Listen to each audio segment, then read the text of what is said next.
నమస్తే welcome to four sites TV. Udayagiri నేలే నేత ఎవరనేది విశ్లేషకులు సైతం చెప్పలేకపోతున్నారు. ఓటర్ల నాడి ఎవరికి అందని అంశం నియోజకవర్గ ఫలితం పట్ల ఆసక్తిని రేపుతోంది. పార్టీ వర్గాల ప్రాబల్యం ఎన్నికల త్రాసును డోలాయమానంలోకి నెట్టింది. మొగ్గు ఎవరి వైపు ఉందో తేల్చడం కష్టతరంగా మారింది. గుంబనంగా వ్యవహరిస్తున్న ఓటరు ఎవరికి బటన్ నొక్కారన్న విషయంలో క్లారిటీ రావడం లేదు.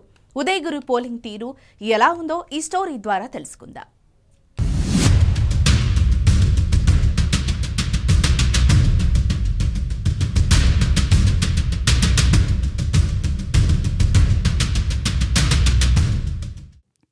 టీడీపీ అభ్యర్థి కాకర్ల సురేష్ రాజకీయాలకు కొత్త.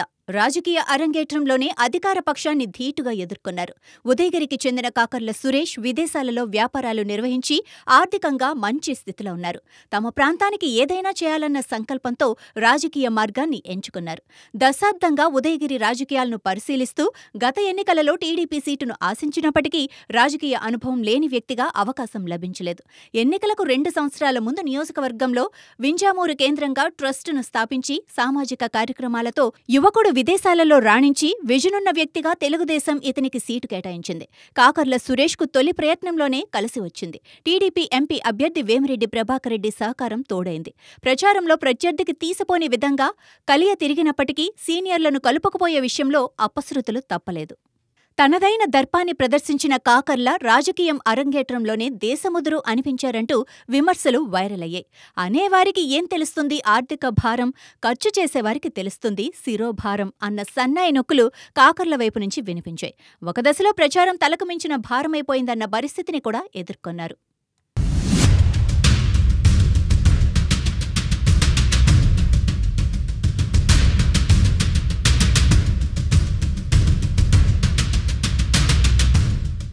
YCP sitting MLA Mekapati Sekhar Reddy ఎన్నికలకు ముందే తిరుగుబాటు బావుట ఎగరవేసి టీడీపీలో చేరిపోయారు. సీఎం జగన్మోహన్ రెడ్డి సలహాదారుల చర్యలతో పార్టీ నుంచి తప్పుకోవడంతో మేకపాటి రాజమోహన్ రెడ్డి ఉదయగిరి ప్రాంతంలో తన మరో తమ్ముడు రాజగోపాల్ రెడ్డికి పార్టీ కండువా కప్పి రంగంలోకి దించారు. జగన్మోహన్ రెడ్డి ఆమోదం లభించటమే కాక పులివెందుల తర్వాత ఉదయగిరి మెజారిటీ ఎక్కువగా ఉండాలని రాజన్న అన్నారట. ఆయన దృష్టిలో వార్ వన్ సైడ్ అనేదే ఆయనకు ఐపాక్ చెప్పిన లెక్క. శేఖర్ రెడ్డి తప్పుకున్న వెంటనే నియోజకవర్గానికి సమన్వయకర్త ఉన్న రాజగోపాల్ రెడ్డి తనదైన రాజకీయం సాగించారు. ఎన్నికల నాటికి శేఖర్ రెడ్డి లేని లోటును భర్తీ చేసేందుకు విస్తృతంగా ప్రజాక్షేత్రంలో తిరిగి ప్రజలకు పరిచయమయ్యారు. వైసీపీ నుంచి బలమైన అభ్యర్థి అనిపించినా వారు వన్ సైడ్ అనేంత సీన్ లేకపోవటం గమనార్హం.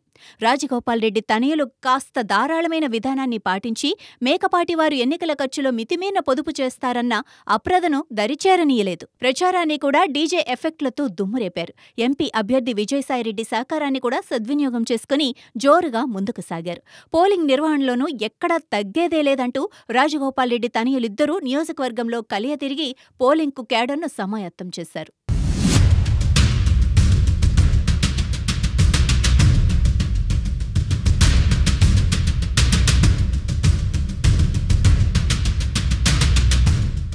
మాజీ ఎమ్మెల్యే బొల్లినేని రామారావు తనకు తగిన గౌరవం దక్కలేదని చివరి వరకు ప్రచారానికి దూరంగానే ఉన్నారు. అప్పటికీ లోకేష్ నిర్ణయాన్ని కాదనలేక చంద్రబాబు బొల్లినేని రామారావును బుజ్జగించేందుకు జాతీయ ఉపాధ్యక్షులుగా పదవినిచ్చి ప్రాధాన్యత కల్పించారు. ఆ మాటకొస్తే బొల్లినేని టీడీపీ అభ్యర్థి అయ్యేనాటికి ఆయనకంటూ ప్రత్యేక వర్గం ఏదీ లేదు. గతంలో పార్టీ ప్రాముఖ్యత ఇవ్వటంతో ఉనికిని చాటి ఎమ్మెల్యే అయ్యారు. ఈసారి ఆయన అసమ్మతి రాగం వినిపించినా పట్టించుకున్నవారు స్వల్పం.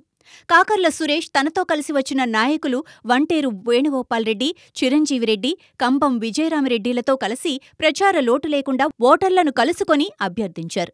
రాజకీయంగా సంపాదనా ధ్యేయంతో కాకుండా ప్రజాప్రతినిధిగా నిరూపించుకునేందుకు వచ్చామని ప్రజలకు అర్థమయ్యే రీతిలో కాకర్ల సురేష్ దంపతులు ఇంటింటికి తిరిగి అభ్యర్థించారు. దాంతో ఇరువైపుల నుంచి అమీ తుమీ అనే విధంగా ఎన్నికల రాజకీయం నడిచింది.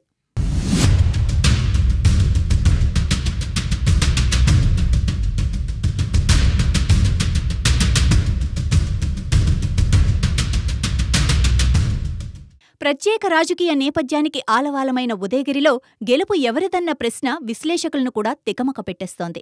ఓటరు ప్రధాన పక్షాలిచ్చిన తాయిలాలను స్వీకరించారు. ఓటును కూడా ఇరువురికి పంచారా?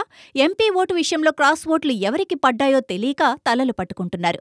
క్రాస్ ఓటింగ్ వేమిరెడ్డి, విజయసాయిలలో ఎవరికి ప్లస్ అవుతుందో ఖచ్చితంగా చెప్పలేకపోతున్నారు. కొంతమేరకు వైసీపీ నుంచి వీపీఆర్ వైపు మొగ్గు చూపే అవకాశాలున్నాయని అంటున్నారు. వేమిరెడ్డి ట్రస్ట్ ద్వారా వాటర్ ప్లాంట్లు నెలకొల్పి రాజకీయంలోకి రాకమునిపే సేవా కార్యక్రమాలను కొనసాగించారు.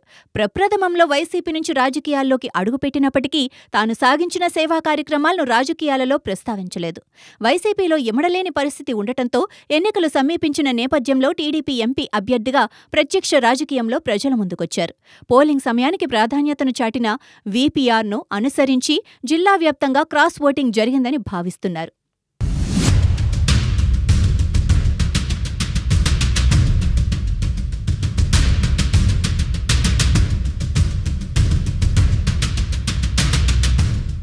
ఉదయగిరి చరిత్ర ఎంతో ఘనం. దుర్గాన్ని గెలిచిన శ్రీకృష్ణదేవరాయలు నాడు రాణి బేగంను చేపట్టి మత సామరస్యాన్ని చాటారు.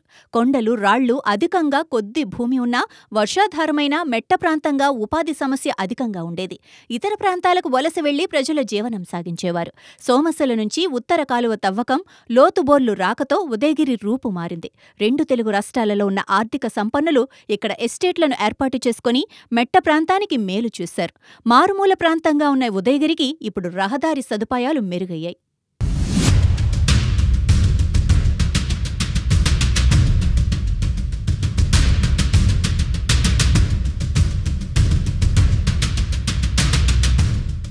వైసీపీ ప్రతిష్టాత్మకంగా భావించే వాలంటీర్ వ్యవస్థపై అధికంగా పెదవి విరుపు తప్పలేదు. ఎన్నికలలో ఎప్పటిలాగానే వైసీపీ అభ్యర్థులు భారీ వ్యయాన్ని భరించక తప్పలేదు. బటన్ నొక్కుడు ప్రయోజనం సవ్యంగా అందకపోవడంతో అర్హులైన వారు ప్రభుత్వ ప్రయోజనాన్ని పొందలేకపోయారు. ఈ పరిస్థితిని పరిపాలనా వైఫల్యంగా భావించటం ఎన్నికల్లో తేటతెల్లమైంది. ఒక సంక్షేమ ప్రయోజనం అందిస్తున్నామంటూనే పన్నుల భారం, ధరల పెంపుదల వంటి అంశాలు అధికార పార్టీపై వ్యతిరేకతను పెంచాయి. అధికార పార్టీ వ్యతిరేకత ఎదుర్కొంటున్న ప్రాంతాలలో ఉదయగిరి కూడా ఉండటంతో ఫలితాల త్రాసు డోలాయమానంగా కొనసాగుతూ లెక్కింపు వరకు ఉత్కంఠ ఉక్కిరి బిక్కిరవుతున్న పరిస్థితే ఉదయగిరిలో కొనసాగుతోంది.